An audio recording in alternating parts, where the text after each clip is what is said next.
কদিন আগেই শুরু হয়ে গেছে কলকাতা আন্তর্জাতিক বইমেলা 2025, যেটা হচ্ছে করুণাময়ীতে। আমি খুব তাড়াতাড়ি এই উইকএন্ডে গিয়ে ঘুরে এলাম।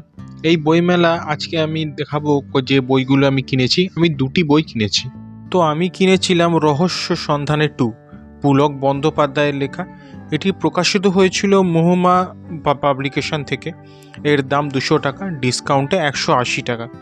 এটা 2025-এ প্রকাশিত হয়েছে, নতুন বই বলেই এটা কিনেছি। এর ফার্স্ট পার্টও আছে। আমি আপনাদের এর সূচিপত্র দেখাচ্ছি। 9টা গল্প আছে এতে। মোট গল্পগুলো মোটামুটি ভালোই পড়েছি কয়েকটা। পেজগুলোও বেশ মোটা, লেখাগুলোও পরিষ্কার, আর হাতে আঁকা ইলাস্ট্রেশন আছে। কেনার সময় এটার একটা ক্যাটালগও পেয়েছি। তারপর অরণ্যমন পাবলিকেশনে গিয়ে অনেক কটা বইয়ের মধ্যে কিনে নিলাম এই অনিরুদ্ধ সরকারের দেশ বিদেশের গুপ্তধন। এটা আমি আগেও কিনতে গেছিলাম কলেজ স্ট্রিটে, আউট অফ প্রিন্টের জন্য এটা পাইনি। এখন হাতের কাছে পেয়ে বিনা বাক্যে কিনে নিলাম বইটা। দাম 200 টাকা, ডিসকাউন্ট নিয়ে 180 টাকা।